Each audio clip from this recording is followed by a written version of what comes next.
Good afternoon. My name is Tyler Sams. I'm the preacher for the Judson Road Church of Christ in Longview, Texas. Thank you for joining me today as we continue our series of studies on Sundays, looking at the person and the identity of Jesus. This is our 17th episode, and today we're looking at John chapter 8 and the account that is recorded here of Jesus and his interaction with a woman who was caught in the act of adultery. And so if you've got your New Testaments with you, be opening up to John chapter 8, and that is where we will get started today. Chapter 8 and verse 1, John writes and says, "But Jesus went to the Mount of Olives, and early in the morning he came again into the temple, and all the people were coming to him, and he sat down and began to teach them. And the scribes and Pharisees brought a woman caught in adultery, and having set her in the midst, they said to him, 'Teacher, this woman has been caught in adultery in the very act. Now in the law of Moses, Moses commanded us to stone such a woman. What then do you say?' And they were saying this, testing him, in order that they might have grounds for accusing him. But Jesus stooped down and with his finger wrote on the ground. But when they persisted in asking him, he straightened up and said to them, 'He who is without sin among you, let him be the first to throw a stone at her.' And again he stooped down and wrote on the ground. And when they heard it, they began to go out one by one, beginning with the older ones. And he was left alone, and the woman where she had been in the midst. And straightening up, Jesus said to her, 'Woman, where are they? Does no one condemn you?' And she said, 'No one, Lord.' And Jesus said, 'Neither do I condemn you. Go your way, and from now on sin no more.' Again, therefore, Jesus spoke to them, saying, 'I am the light of the world. He who follows me shall not walk in darkness, but have the light of life.'" Let's notice first, as we begin to learn more about Jesus, that he had the right to condemn. Right, it's very clear that this woman's behavior was outside the standards of the law of Moses. As often as the scribes and the Pharisees missed the mark, this time they're right on target. If you were caught in the act of adultery, if you committed adultery, you were to be punished, and the punishment under the law of Moses was death. In Leviticus chapter 20, and in verse 10, we read this, "The man who commits adultery with another man's wife, he who commits adultery with his neighbor's wife, the adulterer, and the adulteress, shall surely be put to death." And so, rightly so, when the scribes and Pharisees come before Jesus in chapter 8 and verse 4 and say this woman has been caught in adultery in the very act, in the law of Moses, Moses commanded us to stone such a one. What do you say? They were correct. By the letter of the law, one who was caught in adultery was to be punished. But I want you to notice something as we read there in Leviticus 20 and verse 10. There's something missing in John chapter 8. Again, Leviticus chapter 20 and verse 10, "The adulterer and the adulteress shall surely be put to death." But here in John 8, thrust down before Jesus by this mob, is only one person. It's only the woman. Where is the adulterer? Where is the man? Where is the other party? And so we begin to see part of the problem here. And perhaps this feeds in, and indeed I think it does feed in, to Jesus' response in chapter 8 and verse 11 when he says, "Neither do I condemn you. Go on your way, and from now on sin no more." Jesus was not going to place his approval on a miscarriage of justice. Where was the man?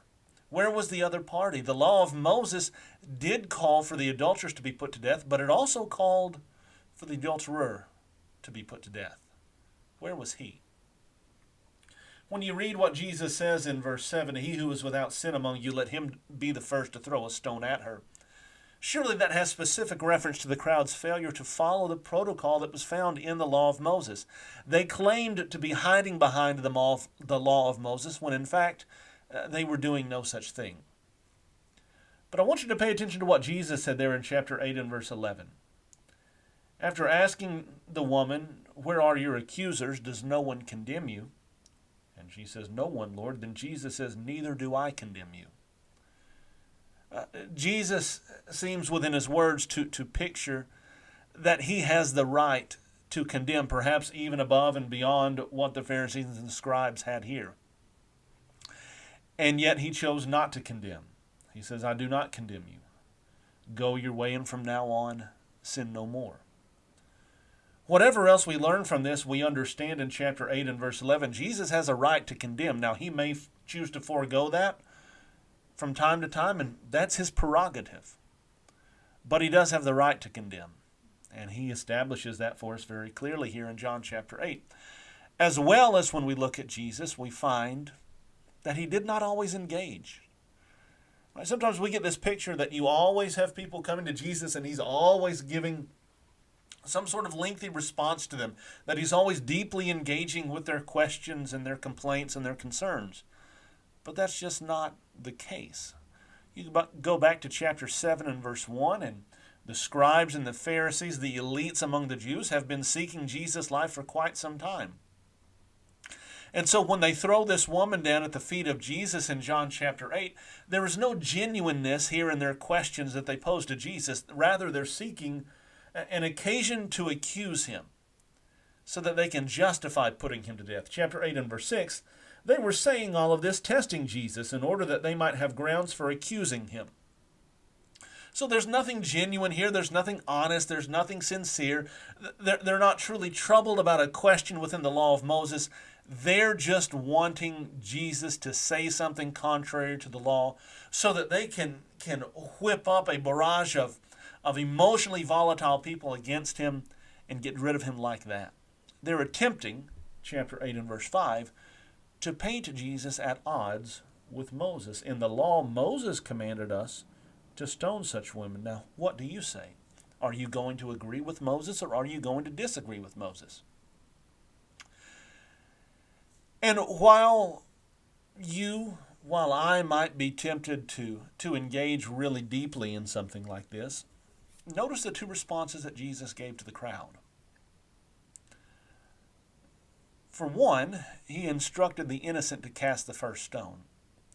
Chapter 8 and verse 7, he who is without sin among you, let him be the first to throw a stone at her. Now, let's talk about that for just a moment very quickly.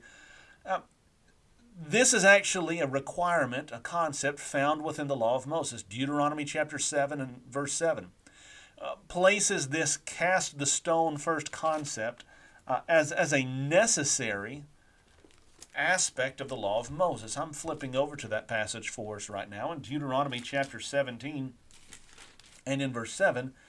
Here's what we read. The hands of the witnesses shall be the first against him to put him to death, and afterward the hands of all the people, so you shall put away the evil from among yourselves.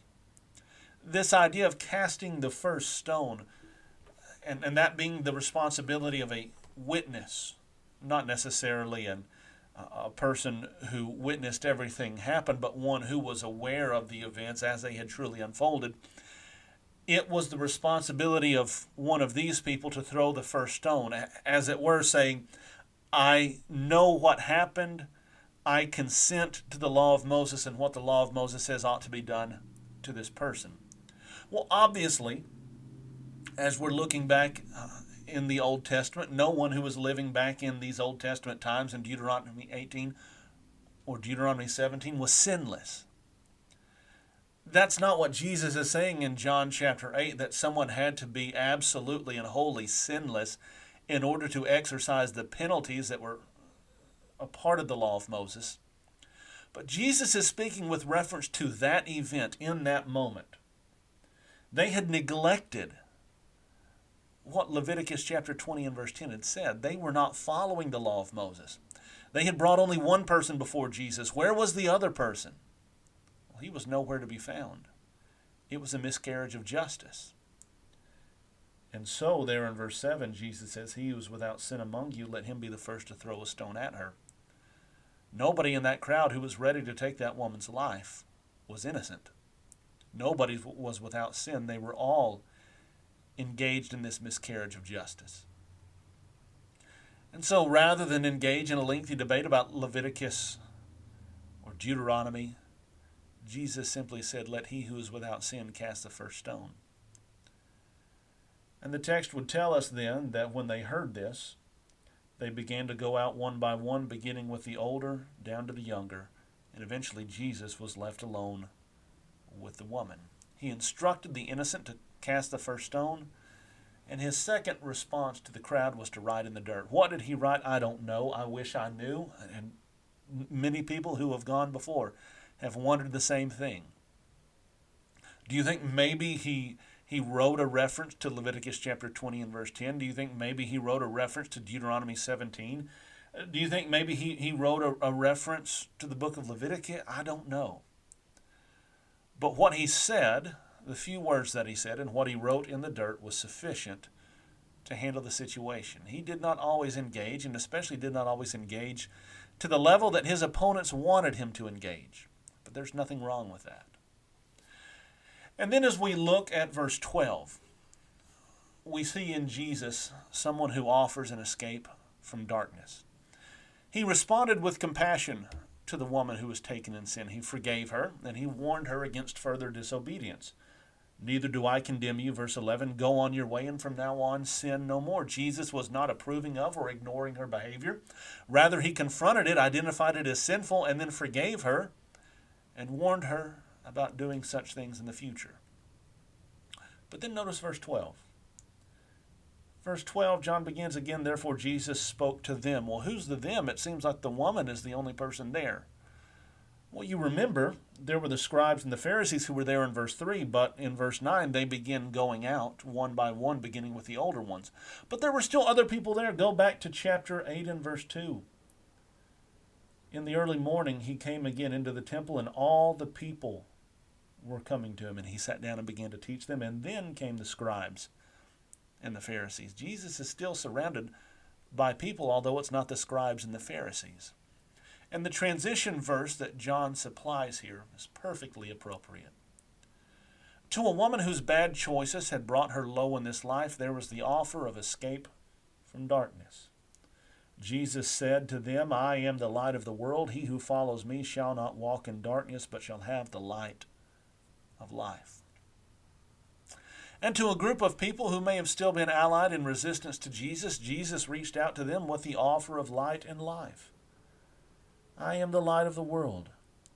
He who follows me shall not walk in darkness, but shall have the light of life.